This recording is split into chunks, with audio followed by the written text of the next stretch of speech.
लोग, ये प्रश्न हमारा है क्योंकि तुम हमारे राज्य की भूमि पर हो। लक्ष्मण,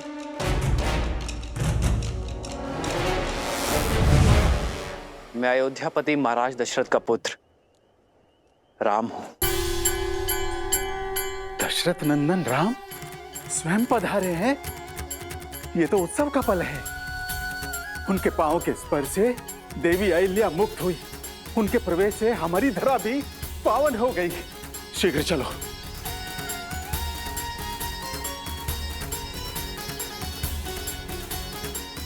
श्री राम, श्री राम, श्री राम।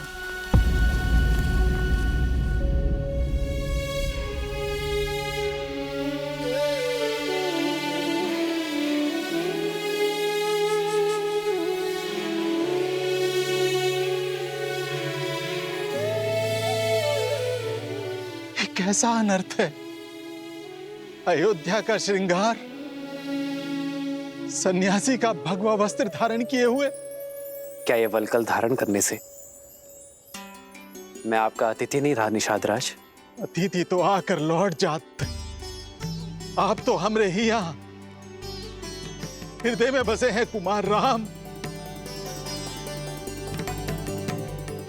यदि आपने मुझे हृदय में बसाया है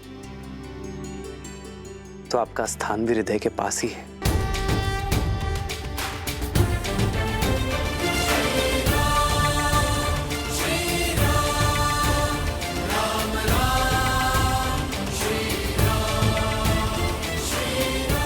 ये मेरी धर्म पत्नी सीता है। प्रणिपात देवी। और ये आपकी परछाई अनुज लक्ष्मण। आपका स्वागत है भैया। धन्यवाद गुहा भैया। कब से आपके दर्शन का अभिलाषी था, किंतु आप ये सन्यासी के वेश में मिलेंगे ये आशा नहीं थी। कहा कोनो लीला रच रहे हैं श्री राम? लीला तो कुमार भरत की माता कैकेयी की है गुहा भैया। महाराज दशरथ को विवश कर दिया। भैया को 14 वर्ष का वनवास और अपने पुत्र को, अपने भरत को राज सिंहासन देने के लिए। लक्ष्मण जी भैया, जो स्वयं नियति ने रचा उसका दोष मां कैकेयी को क्यों देना?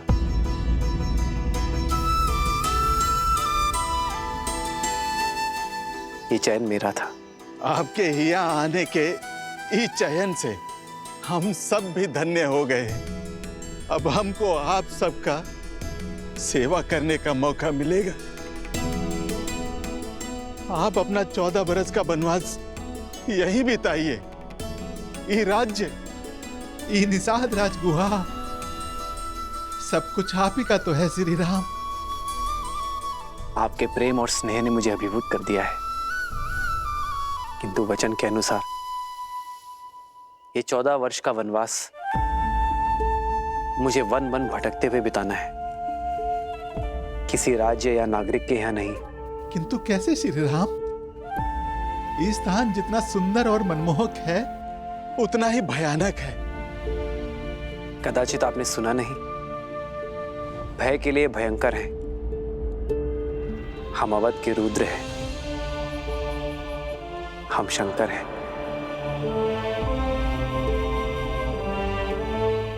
तो फिर ये गुहा को अपना नंदी बना लीजिए। आपको मार्ग दिखाते दिखाते हम भी सद्मार्ग पर चल लेंगे। व्यक्ति का कर्मफल, उसके चयन का परिणाम उसे स्वयं भोगना पड़ता है। कर्तव्य के इस पथ पर हमें अकेले ही चलना होगा। तब श्री राम हमें भी तो कोनो सेवा का अवसर दीजिए। आज रात्रि हम यही इसी वृक्ष के नीचे विश्राम करेंगे।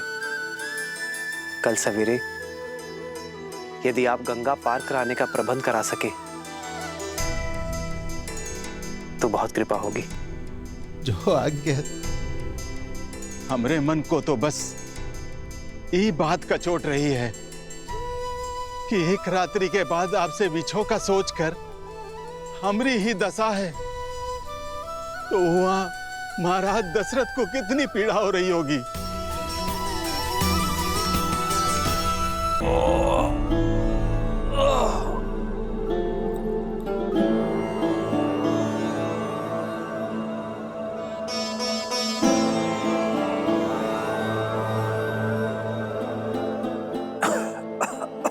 मैं हर संभव उपचार कर चुका हूं, परंतु मन की शांति तो महाराज को स्वयं मन में ही खोजनी होगी।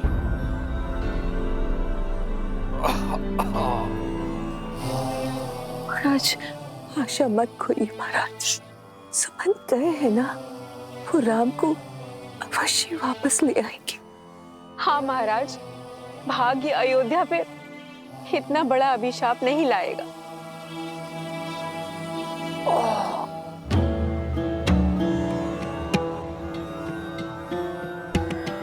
आचार्य जी, अब आप ही इन्हें समझाइए।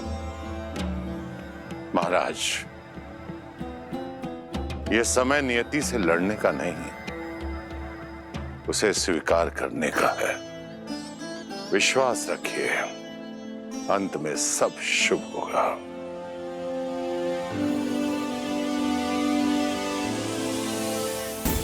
दशरथ,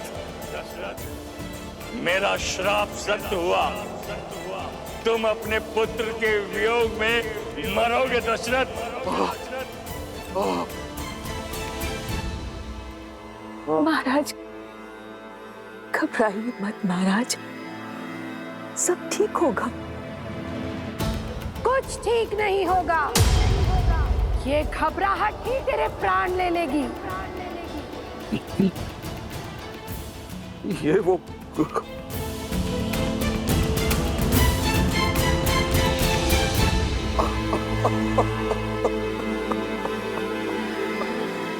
मेरा अंत समय अब निकट है, नहीं आएगा मेरा राम।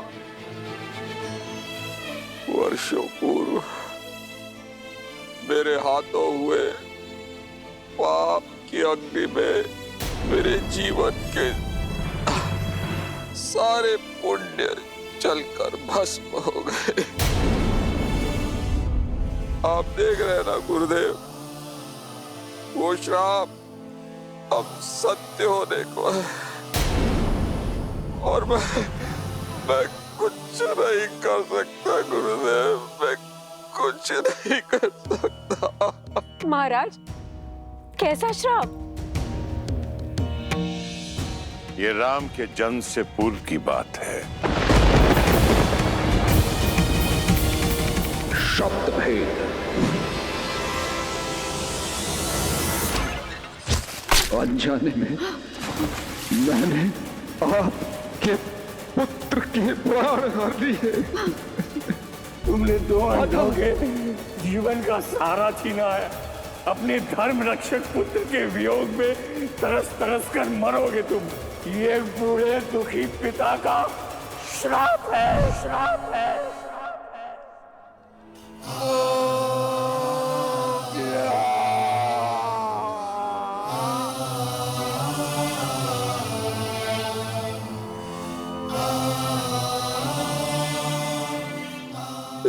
श्राप का दंश अब मुझे डसने वाला है सुमित्रा।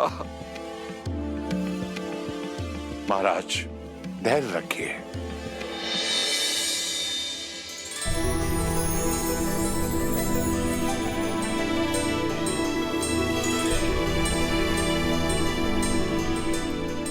हर अंधकार के भीतर आने वाले प्रकाश की एक किरण छुपी होती है। आशा रखिए आप मारे, मत भूलिए कि वो श्राप आपके लिए वरदान बन गया। उसी के कारण आपके आंगन में 4 पुत्रों का आगमन हुआ।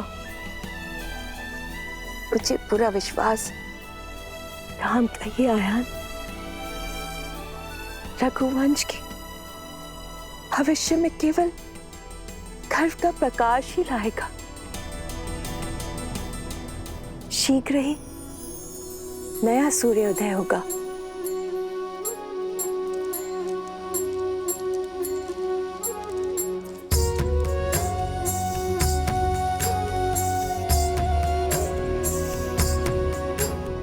एक नया आरंभ, एक नई कथा।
एक वनवासी के लिए अब इस पादुका की आवश्यकता नहीं।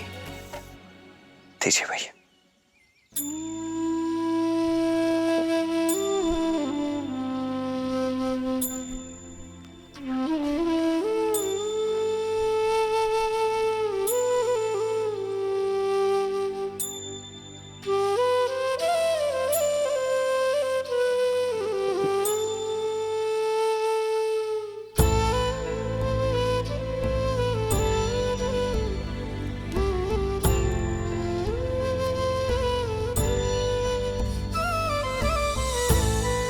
श्री राम, ई वेश में बिना पादुका ही घोर वन में 14 बरस कैसे बिताएंगे? हमरा तो ये विचार से मन बैठा जा रहा है। हमने केवल वस्त्र ही नहीं, अपनी संपूर्ण जीवन शैली, अपने जीवन का मार्ग भी बदल लिया है निषाद राज। यही वरदान है हमें। राजकुमार तो साधारण जन से घुल मिल नहीं पाते, किंतु अब हम साधारण प्रजा की भांति सबके साथ घुल मिलकर जीवन का सत्य खोजेंगे। एक वनवासी का जीवन जीकर पिताश्री का वचन निभाएंगे।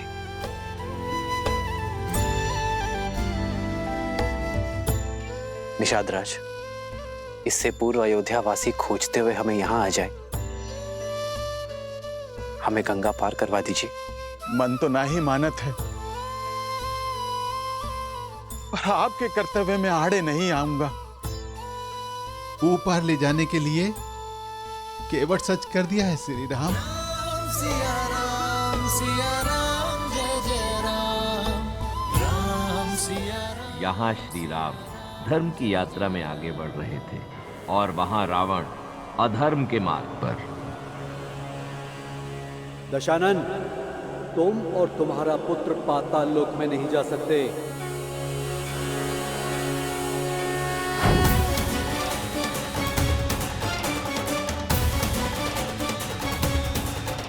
प्रणाम वरुण देव।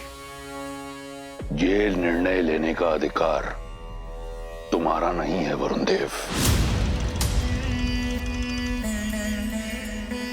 पुत्री सुलोचना नाग कन्या है, वो जिसे चाहे अपने साथ अपने लोक ले जा सकती है। पाताल लोक का रक्षक होने के नाते ये मेरा उत्तरदायित्व है कि जिस रावण की छाया भी युद्ध, मृत्यु और दुख की सूचक है, ऐसे दुष्ट, अधर्मी, पापी राक्षस के पग अपने लोक में ना पड़ने दूंगा। वरुण देव, आप भले ही पाताल लोक के रक्षक हैं, पर मैं भी नागराज वासुकी की पुत्री हूँ। आप मेरे ससुर श्री का अपमान कर रहे हैं। मैं केवल तथ्य बता रहा हूँ पुत्री। ऐसे अधर्मी का मेरे लोक में स्वागत नहीं है। वरुण देव!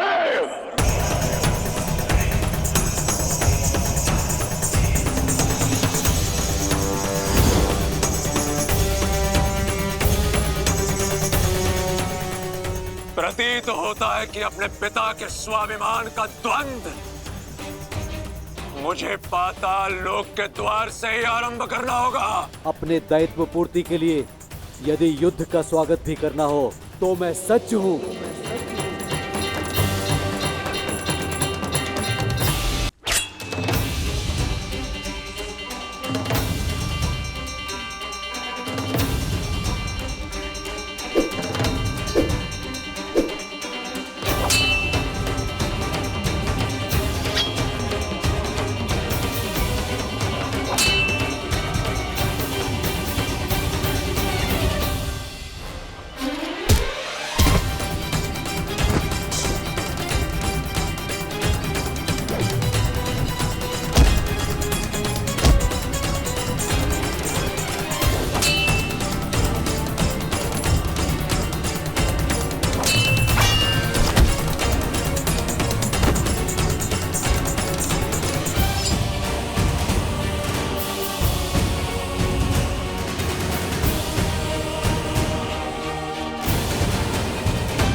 मेरे पिताश्री का अपमान इस संसार में सबसे बड़ा पाप है वरुण, जिसके दंड स्वरूप मैं तुम्हें लंका के कारागार में अनंत समय तक डालकर इतनी यातनाएं दूंगा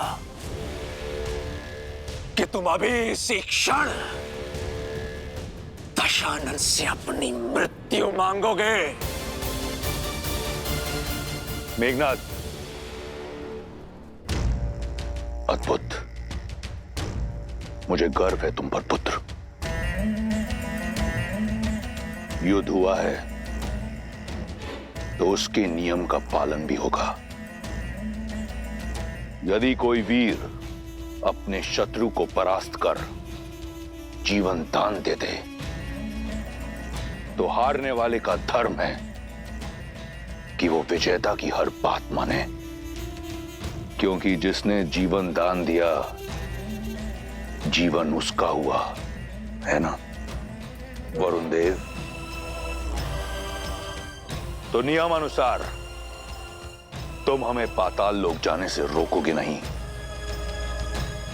और धर्म अनुसार तुम इस पापी अधर्मी राक्षस की लंका जो चारों ओर जल से घिरी हुई है उसकी रक्षा करोगे। कोई भी शत्रु लंका में प्रवेश ना कर सके। पुत्री सुलोचना, ले चलो हमें पाताल लोक। विद्युत जीवा के अध्याय का अंत करने का समय आ गया है।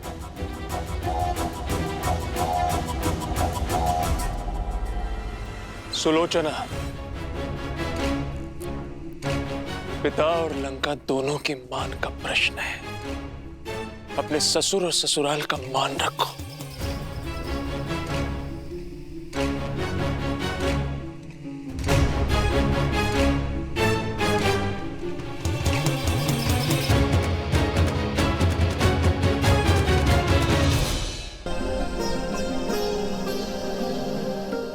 अब तक के सहयोग के लिए धन्यवाद अमात्य। अब आप अयोध्या लौट जाइए। यह आज्ञा मत दीजिए कुमारा। वनवास का प्रतीक पूर्ण हुआ। 14 प्रहर बीत गए, मानो 14 वर्ष बीत गए। लौट चलिए मेरे साथ। महाराज की भी यही इच्छा है। जब मार्ग सत्य का हो तो भेद नहीं खोजे जाते अमात्य। रघुकुल की रीत तोड़कर मैं अपने पिताश्री के पास तो लौट जाऊंगा, किंतु अपने पुरखों को मुख कैसे दिखाऊंगा? देवी सीता, आप तो हट त्यागी। महाराज की आशा है मैं कम से कम आपको लेकर ही लौटूं। जो आशा अधर्म का आधार बने वो शुभ फल नहीं लाती अमात्या। और मेरा धर्म तो सप्तपदी के साथ ही श्री राम के धर्म से जुड़ गया था। अब आप ही बताइए, मैं एक धर्म छोड़कर दूसरा धर्म कैसे निभाऊं? मैं जानती हूँ पिताश्री आहत हैं,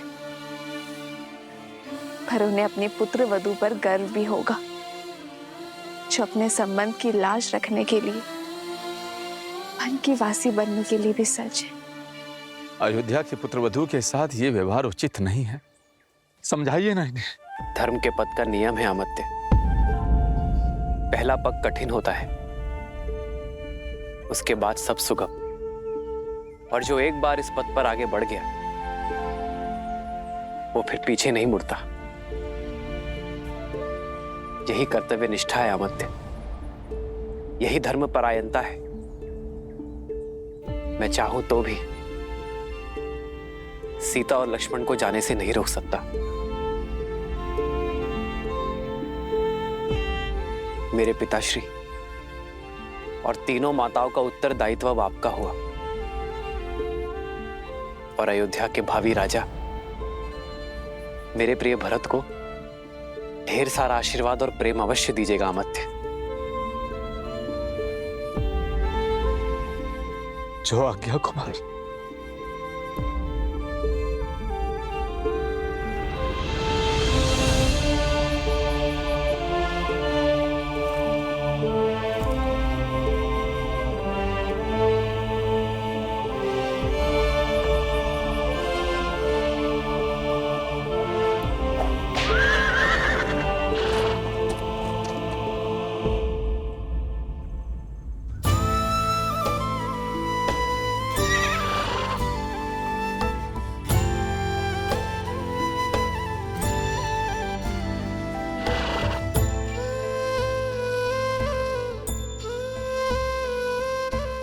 जाओ, अमात्य सुमंत्र के साथ अयोध्या लौट जाओ। वन उपवन का भ्रमण कराते, गंगा का जल पान कराते, नियति कैसी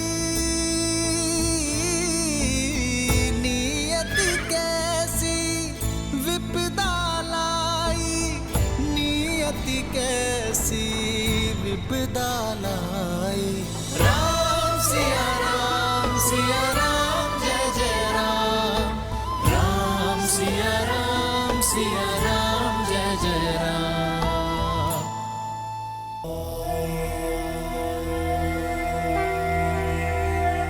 सुलोचना की सहायता और मेघनाद के शौर्य से रावण का विद्युत जीवा को पाने का लक्ष्य पूर्ण होने जा रहा था। संतोष संसार की सबसे बड़ी संपदा है, और जिसके पास संतोष नहीं उसके पास चाहे कुछ भी क्यों ना, उसका कोई भी लक्ष्य पूर्ण नहीं होता। पाताल लोक में जाने के पीछे रावण की मंशा केवल अपने शत्रु विद्युत जीवा के प्राण हरना ही नहीं थी, अपितु उसे कुछ और भी चाहिए था। वहीं दूसरी ओर थे श्री राम, जिन्हें इस बात का संतोष था कि उन्होंने अपने पिता दशरथ और रघुकुल की मर्यादा का मान रखा था। जहां रावण सब कुछ पाने की इच्छा से अधर्म के मार्ग की ओर बढ़ रहा था, वहीं श्री राम सब कुछ त्याग कर धर्म के मार्ग की ओर बढ़ रहे थे।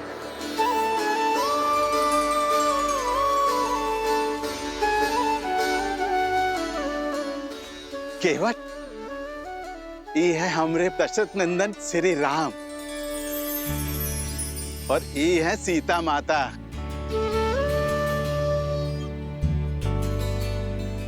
और वो है लक्ष्मण भैया।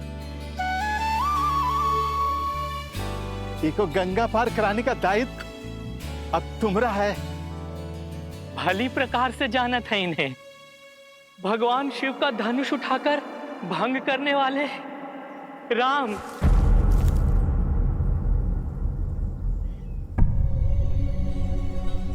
ये क्या अनर्थ कर रहे हैं आप केवट भैया? अपने जीवन में अर्थ भर रहे हैं प्रभु। आपने अपने पिता के वचन का मान रखने के लिए वनवास ले लिया। ऐसे पुत्र का चरण स्पर्श करना तो पुण्य का काम है प्रभु। नहीं केवट भैया, मैं आपको चरण स्पर्श की अनुमति नहीं दे सकता। काहे प्रभु? आपके चरण स्पर्श काहे नहीं कर सकते हैं? हम छोटे कुल के हैं इसलिए।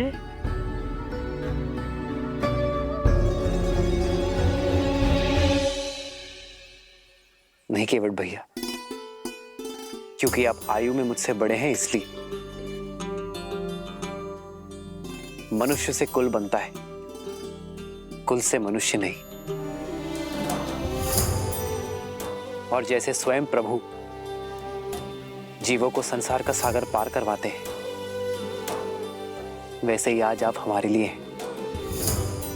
हमें गंगा पार करवा दीजिए केवट भैया, आप हमारे लिए आदरणीय हैं। लेकिन फिर भी आपका चरण पखारे बिना हम आपको अपनी नैया में नहीं बैठाएंगे।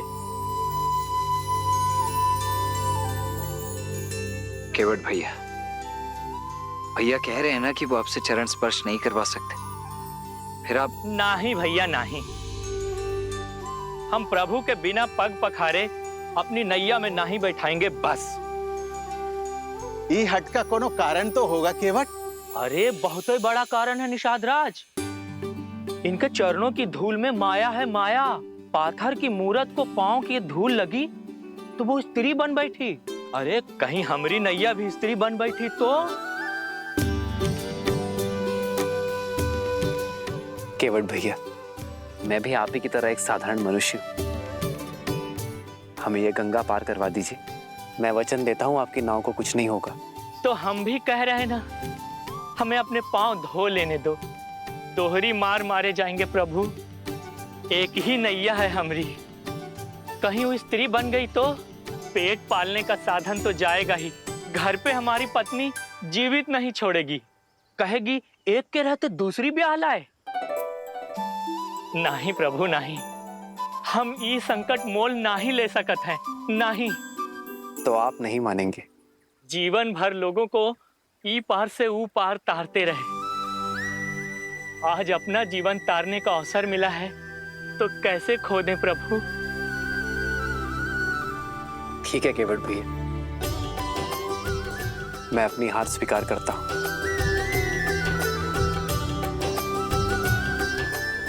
आइए प्रभु, आइए।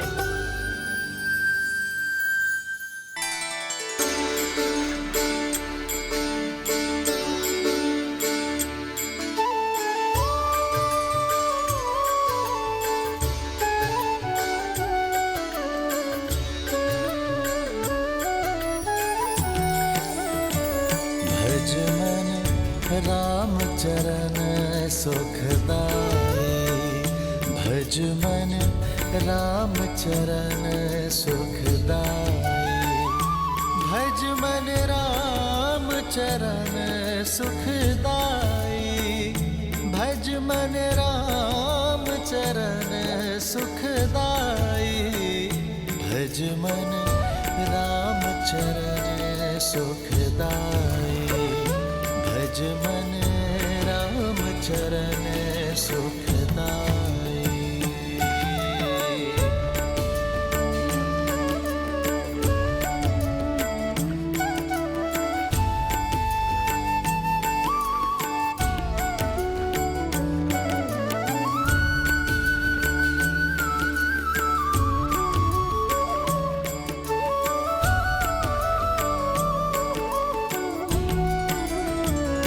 भज मन राम चरण सुखदाई, भज मन राम चरण सुखदाई।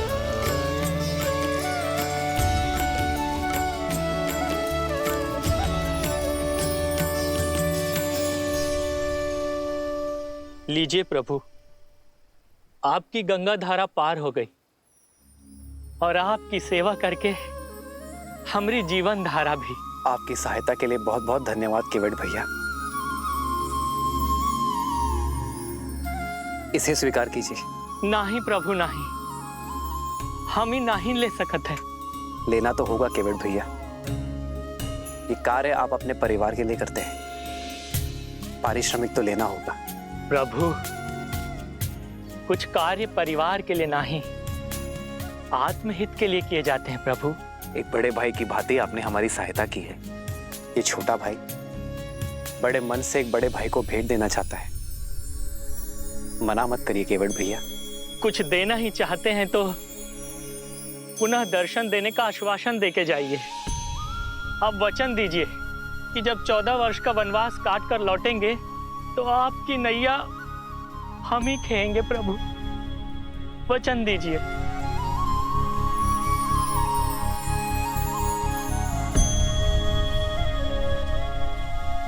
महादेव ने चाहा तो यही होगा।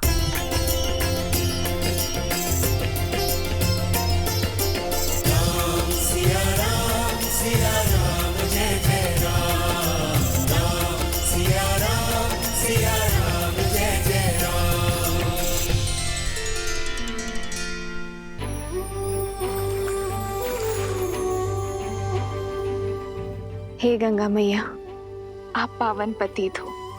हमें इतनी शक्ति और आशीष देना कि हम अपने धर्म मार्ग से कभी पतित ना हो। हमारा मार्ग और हमारा लक्ष्य सदा पावन रहे।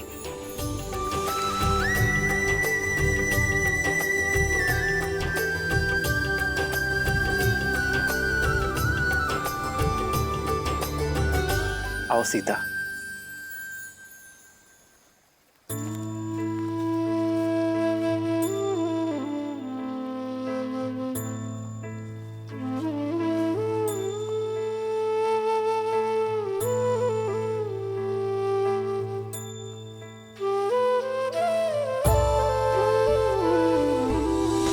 वन उपवन का भ्रमण कराते, गंगा का जल पान कराते, नियति कैसी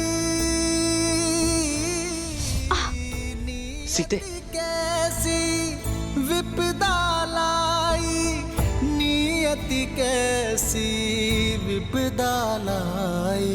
राम सिया राम जय जय राम। राम सिया राम जय जय राम। राम सिया राम जय जय राम। राम सिया राम जय जय राम। राम सिया राम जय जय राम। राम सिया राम जय जय राम। राम सियावन पग पग फिरते, लक्ष्मण हर क्षण सेवा करते, कष्टन सहते, कष्टन सहते श्री रघुराई, कष्टन सहते श्री रघुराई।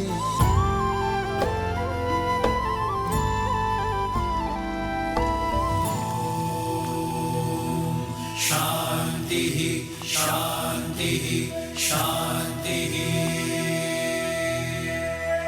योः शान्तिरन्तरिक्ष शान्ति, पृथिवी शान्तिरापः शान्ति।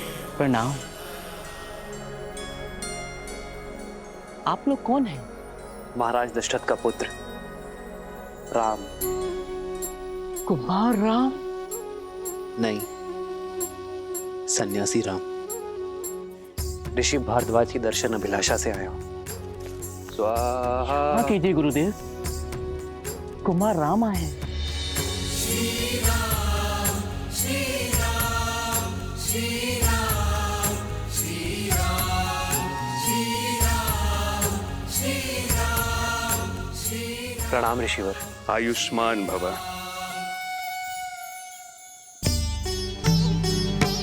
आपकी ही प्रतीक्षा थी दशरथ नंदन। आइए, आपका स्वागत है। नीति बड़ी क्रूर है। विश्वास नहीं होता कि मेरे परम मित्र, धर्म के अनुयायी महाराज दशरथ के हाथों इतना बड़ा अन्याय हो गया। पिताश्री ने कोई अन्याय नहीं किया ऋषिवर। मेरी ही इच्छा थी कि रघुकुल की मर्यादा के साथ न्याय हो। मेरी ही अभिलाषा थी कि आप जैसे परम संतों के दर्शन का सौभाग्य मिले। स्थित प्रज्ञ हो तुम राम। तुम्हारा यही गुण तुम्हें विशेष बनाता है। अशुभ में भी शुभ ढूंढ लेते हो। तुम्हारा ये धैर्य, ये संयम शब्दों से परे है। कहो राम, धर्म की इस यात्रा में मैं क्या योगदान दे सकता हूं? अपना मार्गदर्शन देकर ऋषिवर। आप वन वनस्पति और वन जीवन के ज्ञाता हैं। हमें एक ऐसा स्थान बताइए जहां हम 14 वर्षों का वनवास काट सकें। कहीं और क्यों जाना राम? चाहो तो 14 वर्ष का वनवास यहां बिता सकते हो। इस कृपा के लिए आभार, किंतु आपकी सेवा करने का सुअवसर मेरे भाग्य में नहीं है। ऐसा क्यों राम? प्रयाग की ये पावन धरा तो सोए भाग्य को भी खोल देती है। निसंदेह ये स्थान अलौकिक है, पावन है, किंतु अयोध्या के निकट है। यदि अयोध्या वासियों को हमारे यहां रहने की भनक लग जाए तो वो हमसे मिले बिना नहीं रह पाएंगे ऋषिवर, और इससे आपके आश्रम की शांति भी भंग होगी और मेरा उद्देश्य भी पूर्ण नहीं हो पाएगा। इसलिए आप हमें एक ऐसा स्थान बताएं जहां एकांत का संतोष मिले और ऋषियों की सेवा का सुख भी।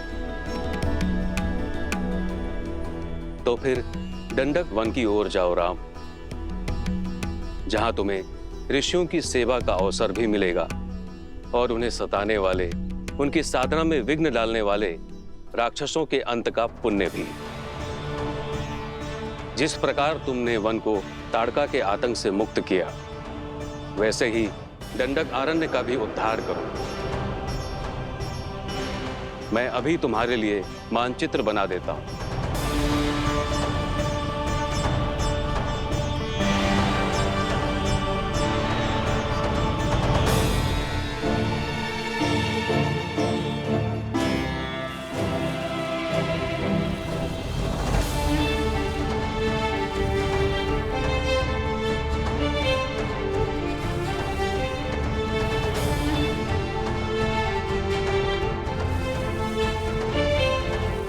ये है प्रयाग, जहां पर हम अभी हैं। यहां से यमुना पार कर धारा के साथ दक्षिण पश्चिम की दिशा की ओर बढ़ोगे, जब तक नागरोदा वृक्ष तक पहुंच ना जाओ। वृक्ष की परिक्रमा करने के बाद तुम बाईं ओर जाना। फिर 2 पहर चलने के बाद तुम्हें ये नीला सरोवर दिखाई देगा। यहीं से फिर दक्षिण पश्चिम दिशा में कुछ कोस चलने के बाद तुम पहुंच जाओगे चित्रकूट, दंडक अरण्य का प्रवेश द्वार, जो यहां से 30 कोस दूर है। वहां तुम्हें केवल वानर और वन्य जीव मिलेंगे, कोई मनुष्य नहीं मिलेगा वहां। राम, तुम्हें अपने वनवास का आरंभ वहीं से करना चाहिए, क्योंकि वहां एक और महान उद्देश्य तुम्हारी प्रतीक्षा कर रहा है राम।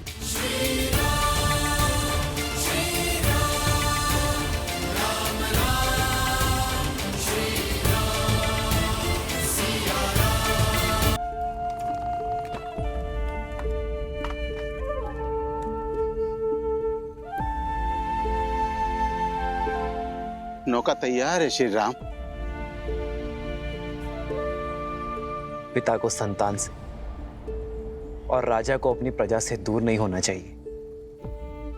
जाइए निषाद राज, आपकी संतान, आपकी प्रजा आपकी प्रतीक्षा कर रही है। हमारा साथ यही तक था। ऐसा ना कहिए,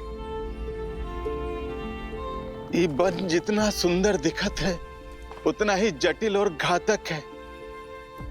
हम यहाँ पले बड़े हैं, हमको आपका मार्गदर्शन करने की अनुमति दीजिए। हमसे यही सुख ना ही छीनिए श्री राम।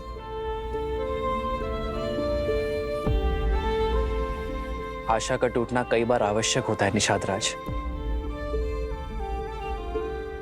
जब आशा का बीज फूटता है, टूटता है, तो समय की माटी से भविष्य का वटवृक्ष खड़ा होता है। और फिर आपके लौटने में मेरा एक कार्य है जिसका आपको निमित्त बनना है। मेरा अनुज भरत शीघ्र ही अयोध्या का राजा बनेगा। और जब तक वो अपना साम्राज्य स्थिर ना कर दे अयोध्या की सीमाओं को, मेरे मित्र निषाद राज की निगरानी की आवश्यकता होगी। काहे इतना कठिन मार्ग चुन रहे हैं श्री राम? धर्म का मार्ग है निषाद राज, इतना सरल कैसे हो सकता है? जिस प्रकार भट्टी में लोहा तपकर और दृढ़ बनता है और सोना कुंदन, वैसे ही कठिनाइयां एक पुरुष को पुरुषोत्तम बनाती हैं। जय, अपना धर्म निभाइए, अपनी प्रजा की सेवा कीजिए, और हां, हमारे मार्ग के बारे में किसी से कुछ मत कहिएगा, किसी को हमारे पीछे मत आने दीजिएगा। जैसी आज्ञा श्री राम। ये गुहा ना कोनो को आपके समीप आने देगा और ना आपकी अयोध्या के अपने प्राण देकर भी अपना वचन निभाएगा।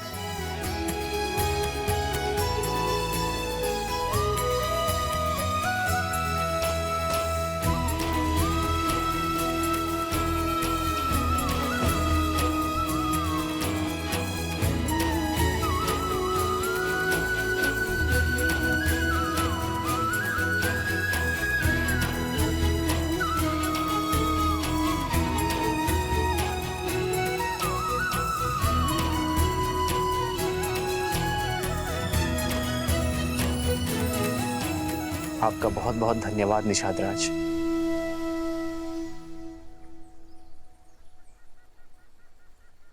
आओ सीता।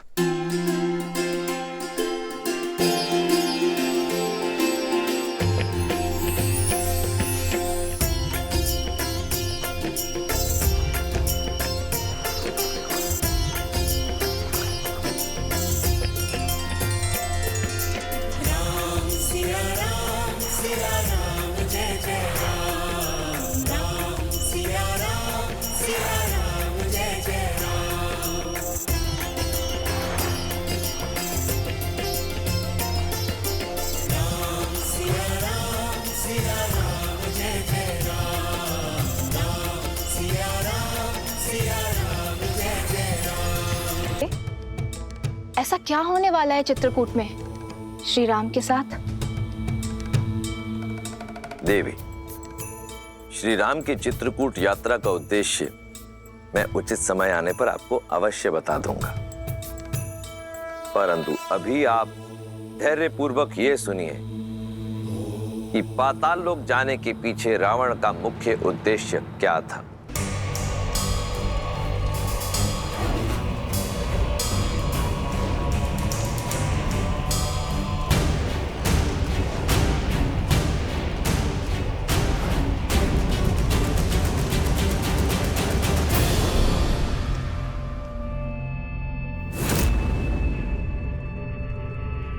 हम दक्षिण की तरफ से आक्रमण करेंगे। एकदम चुप कर।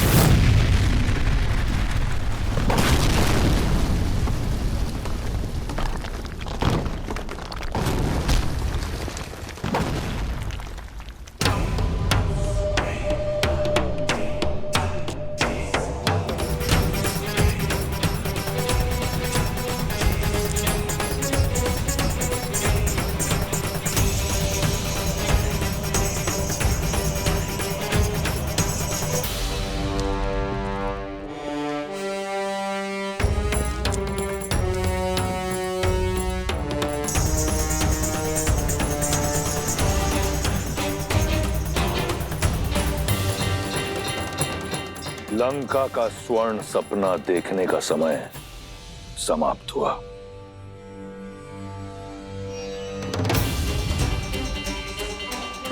मार डालो इन सबको।